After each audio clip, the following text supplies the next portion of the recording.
When my father said, "You'll never be one of them," he didn't just mean the men in uniform, he meant anyone worth respect. That night, I was holding the folder he refused to touch. The folder with my name erased, and my brother's typed in bold. He looked straight at me, eyes cold, and said, "You'll thank me someday for keeping you in your place." But I didn't thank him. I stood there in the silence he created, realizing I had just lost not only my work, but at the last thread of his belief in me. And that was the night something inside me broke, and something else quiet but stronger began to rise. My name is Sela Quinn, and this is the day I learned that silence can burn louder than any scream. The highway curved through the frozen hills like a scar. Snow drifted over the windshield, and the old pickup groaned beneath the wind, same one I'd driven out of Montana 30 years ago. The engine still fought to live just like me. Helena hadn't changed. The same narrow main street, the same gas station with its flickering neon sign, the same church where everyone still whispered about everyone else. Only I had changed, at least I wanted to believe that. I wasn't coming home by choice. Mom was in the hospital cancer, taking what time she had left. Rick had called, his voice sharp with duty, not care. "Dad wants you back. Mom, she needs to see you one last time." That one last time cut deeper than it should have. I said I'd come, though we both knew it wasn't for him. That evening, the door creaked open to the same smell of wood smoke and whiskey. On the wall, Rick's photo in his mechanic's uniform hung like a trophy. Mine, the one Mom had framed when I graduated, was gone. Dad sat at the head of the table, silver hair eyes like steel. "So you finally showed up," he said. I nodded. "Yeah? Guess so," he snorted. "Seattle never did have a place for dreamers." "I've made my own place," I said. He poured another glass, the amber light glinting off the rim. "Your brother works with his hands, not with fantasies. He builds. You just draw." Rick smirked, trying to hide it behind his drink. I kept quiet. Words never changed anything in this house. Dinner ended in clinking silverware and silence. Then Dad looked at me over his glass. "You can sketch 100 things, Sela, but you'll never be one of them." The air turned still. The fire hissed. I met his gaze steady. "Maybe you're right. But someday they'll read my name the way it's meant to be read." Rick laughed under his breath. Dad slammed the glass down. I picked up my bag. "I won't stay long," I said. "There's still work to finish." Outside, the wind bit hard against my face. I looked up at the sky, black, endless waiting. Somewhere above those clouds, something I'd built was almost ready to fly. And when it did, everything he believed about me would fall straight out of the sky. In Seattle, my work never had a name attached to it. In aerospace, women were still assistants even when they led the design. Hawthorne Aerosystems didn't care who drew the blueprints, only that the jets flew. I spent nights sleeping on my drafting table, surviving on instant noodles and caffeine, watching the sunrise through glass walls that smelled of ink and steel. I loved that life, the quiet, the precision, the feeling that my mind could reach the sky without anyone needing to see it happen. Then one afternoon, Rick showed up at the security gate, hands in his jacket pockets, grinning like he owned the place. He said he was in town, heard my company was hiring, and maybe his experience with aircraft repairs could help. Against every instinct, I vouched for him. I told myself it was harmless. A few tests, some maintenance work, nothing that could touch what I'd built. 3 months later, a headline hit the papers: "Rick Quinn, lead engineer behind Aurora V7. I read it alone in my apartment, my coffee gone cold. Hawthorne refused to comment, the silence more insulting than denial. I found Eli Morales, a junior engineer who respected me more than most. He looked uneasy. "Sometimes," he said, "history only remembers the loud ones. Then I'll make sure it remembers the right one," I told him. That night my father called. His voice buzzed through static. "Saw the article. Rick's doing us proud.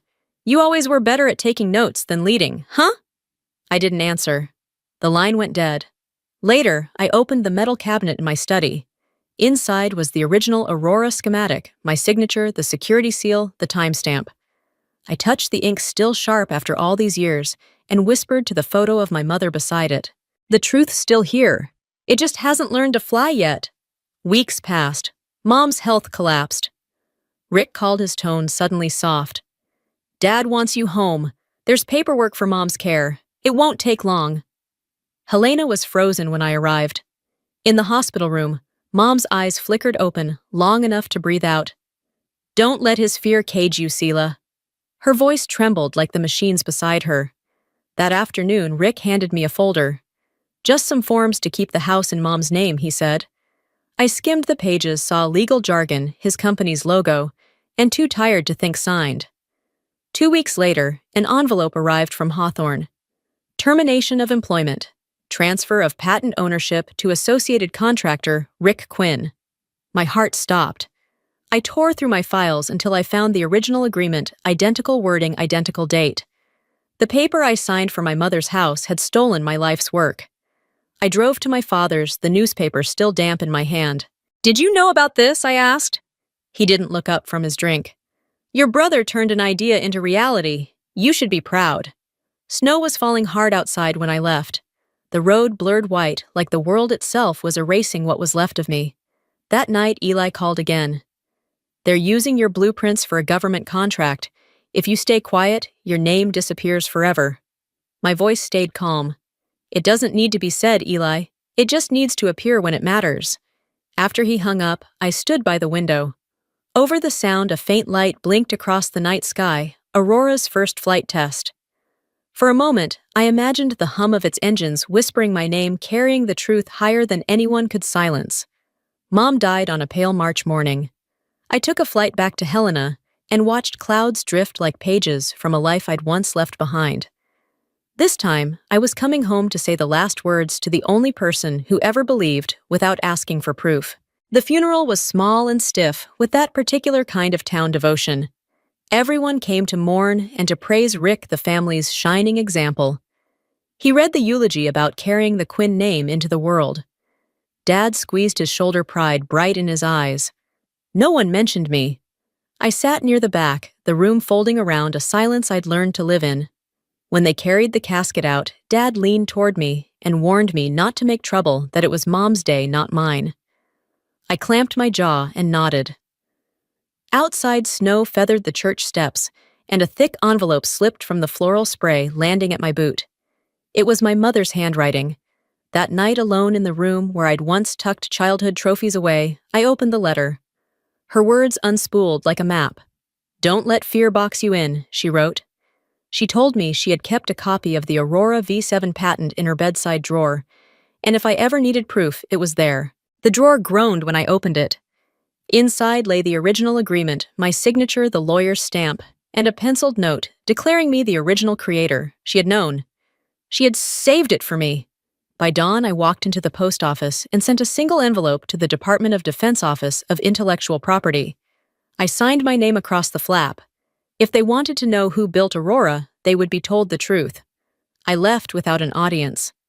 Outside, the thaw creeping over the porch felt like the first small betrayal of winter. 3 days later, Rick came to my door, frantic and furious, when he learned the Defense Department had opened an inquiry at Hawthorne. He accused me of trying to ruin him. I said I only wanted the truth to survive. He slammed his fist on the table and called me jealous, an accusation that landed like a cheap shot. When Dad stormed in to defend Rick, the house spun into that old orbit of loyalty and shame. He struck me hard enough to sting. I wiped at my lip and told him the slap hurt less than the line he'd said when I was 18, the one that had lived inside me for decades. That afternoon, 2 federal agents knocked. I pulled the patent bundle from the safe and handed it over. One of the agents was Eli Morales. He stood there, no fanfare, just the younger man I'd trusted in the lab, and his steady, honest look said everything without a word. They needed me in Washington to testify. I told them I would go. That evening, Dad sat on the porch, cigarette ash, trembling at the tip, and said I was destroying the family. I reminded him that Mom had hidden the evidence because she anticipated this moment. He said nothing. For the first time, I saw fear in his face. The next morning, local news blared that Hawthorne had suspended Aurora V7 testing pending investigation. The town buzzed. Rick vanished.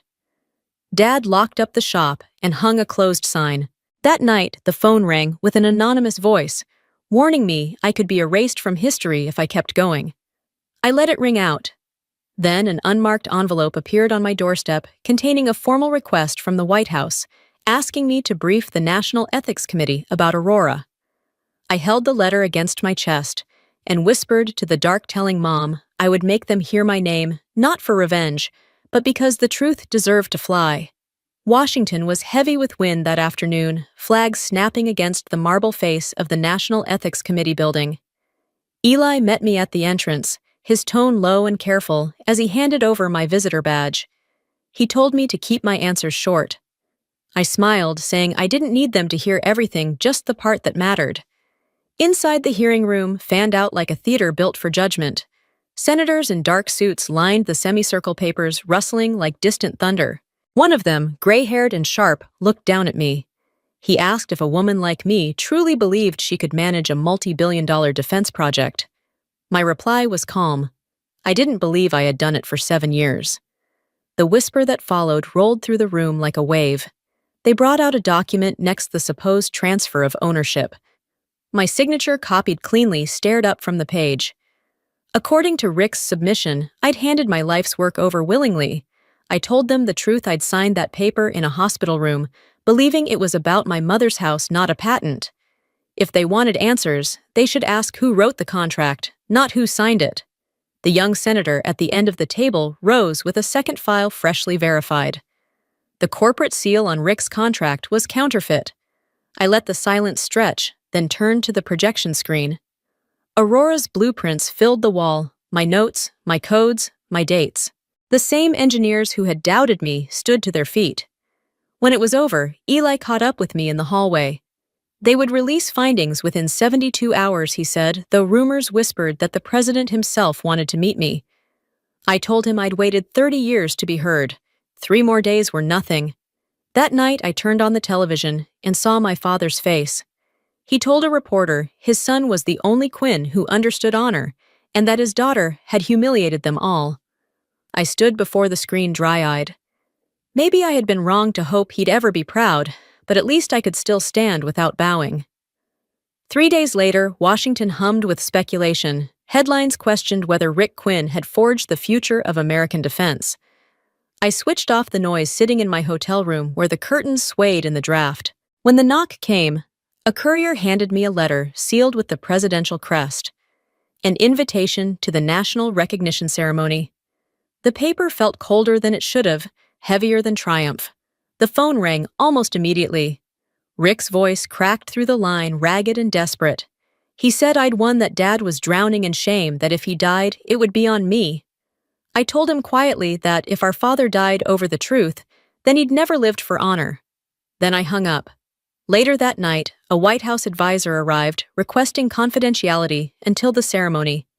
He mentioned my father might be invited. I told him to give Dad a front-row seat he needed to see what truth looked like. By morning, my photo splashed across every outlet. "The woman who built the sky," the headlines read. Beneath them, hundreds of women left comments: engineers, mechanics, teachers, mothers. One wrote, "I'm 52, and I've had my work stolen 3 times. You made me believe I'm not invisible." I read until my hands trembled, realizing this fight was larger than me. That afternoon, Dad called one last time. His voice was tired, worn down by years of pride and fear. He asked if I was sure I wanted to go through with it, said he couldn't bear the town's gossip. I told him he once said I'd never be one of them, but now it was them calling my name. The line went silent. I didn't need to hear more. The night before the ceremony, an email came from Hawthorne.